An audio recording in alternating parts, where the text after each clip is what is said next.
Hi friends, మీకు ఈ video నచ్చితే లైక్ చేయండి, సబ్స్క్రైబ్ చేయండి. లాయర్ జడ్జి దగ్గరికి వచ్చి హత్య చేయబడిన వ్యక్తి మీద ఈ ఫింగర్ ప్రింట్స్ అయితే ఉన్నాయి అని చెప్పేసి అంటారు. ఆ మాటలు వినగానే అక్కడున్న జడ్జి అయితే తనకు సంబంధించి ఏవైనా పేపర్స్ ఓన్లీ ఇవి ఉన్నాయి, మీరే ఒకసారి చెక్ చేసి చెప్పండి అని చెప్పేసి లాయర్ అంటూ ఉంటాడు. ఆ మాటలు వినగానే అక్కడున్న లాయర్ జడ్జి మాత్రం అవి పత్రాలన్నీ ఒకసారి చూసి దీని మీద ఉన్నవి ఫింగర్ ప్రింట్స్ ఎవరివి అన్నవి రాజువే ఉన్నాయి, అందుకే ఈ హత్య చేసింది రాజే అని పూర్తిగా తెలుస్తుంది అని చెప్పేసి అంటాడు. ఆ మాటలు విని అక్కడున్న రాజు కావ్య ఇంట్లో ఉన్న వాళ్ళందరూ ఒక్కసారిగా షాక్ అయిపోతూ ఉంటారు. అదేంటి నా ఫింగర్ ప్రింట్స్ ఉండటం ఏంటి అని చెప్పేసి రాజు ఒక్కసారిగా షాక్ అయిపోయి ఇది ఎలా జరిగింది, ఏ హత్య చేయలేదు కదా అని చెప్పేసి అనుకుంటూ చాలా బాధపడుతూ ఉంటాడు.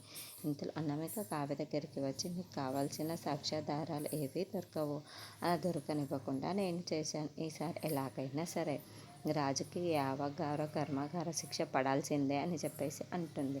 ఆ మాటలు వినగానే అక్కడున్న అపర్ణాదేవి అయితే చాలా బాధపడుతూ ఉంటుంది.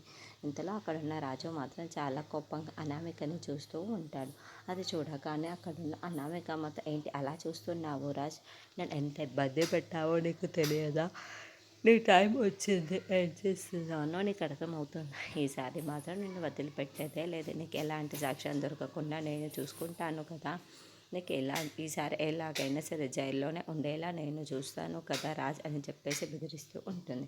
అది వినగానే అక్కడ అపర్ణాదేవి మాత్రం చాలా బాధపడుతూ ఉంటుంది.